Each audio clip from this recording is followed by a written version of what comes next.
Allô, bon, tant qu'à être dans la vidéo, je me suis dit pourquoi pas en faire un autre. Allô, je suis certaine que vous vous souvenez sûrement de mon vidéo sur le tremblement essentiel.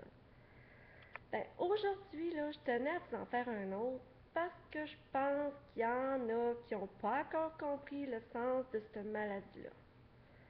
Alors voici tremblement essentiel mis au point une fois pour toutes. Après la publication de mon autre vidéo sur le même sujet, j'ai eu beaucoup de commentaires positifs. Plein de gens y ont enfin compris ce qui faisait trembler mes mains depuis ma tendre enfance. Mais, il y a quelques mois, j'ai malheureusement reçu 2 commentaires.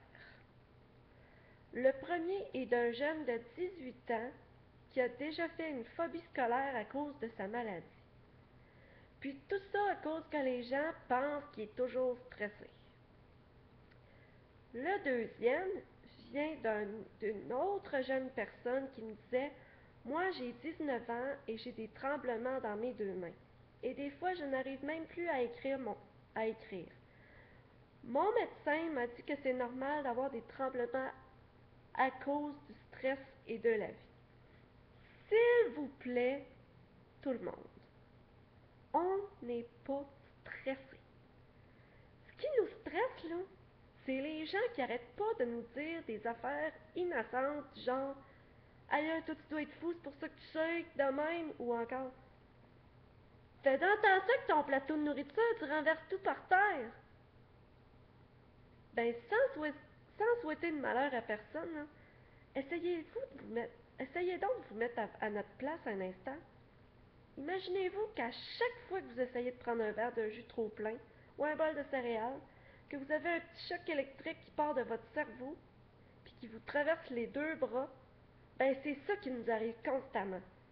Puis juste le fait d'essayer de se contrôler pour pas trembler, c'est déjà assez stressant comme ça. Fait qu'on n'a pas besoin d'entendre tout plein de petites conneries si vous comprenez même pas ce qu'on vit. Pour le second commentaire que j'ai reçu, ben, sans dénigrer la compétence du médecin de cette jeune personne-là, avant de tout de suite diagnostiquer du stress, ben, on essaie de pousser plus loin les recherches. Puis on arrête de toujours nous faire passer pour des attardés. Puis s'il vous plaît, arrêtez avec vos pilules contre le stress.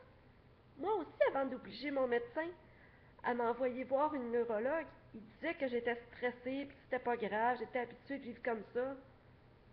Mais quand t'es une mère, puis que ton petit de 2 ans veut un verre de jus, mais qu'à cause de ces tremblements, t'en échappes la moitié sur le comptoir ou à terre, ben allô les habitudes, hein? Puis active, c'est de l'aide qualifiée que j'ai besoin. Ma maladie, là, elle a été diagnostiquée en 2006.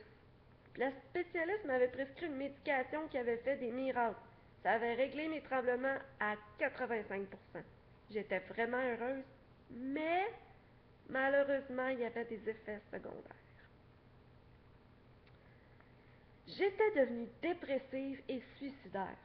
Puis je continuais à entendre des conneries de genre « Ben voyons, t'es ben bête! Aïe, je veux pas me tenir avec, elle crie tout le temps! » Mais le commentaire qui m'avait le plus touchée, c'est « Maman, pourquoi t'es pas comme avant? Tu te fâchais pas toujours comme ça avant? » Ouch!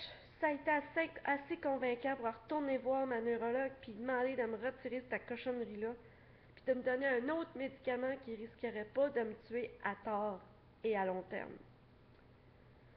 La nouvelle médication a réglé mon tremblement à 70%. C'est moins que la première fois, mais là au moins je suis bien. Alors, un avis important à ceux qui ne sont pas atteints de tremblement essentiel. Apprenez donc à nous connaître avant de nous juger. Parce que physiquement, là, on est comme vous autres. On n'est pas moins intelligent. On n'est pas contagieux. On n'a pas le cancer. On tremble, c'est tout. Ce qui est contagieux, c'est l'ignorance. Think about this. Merci.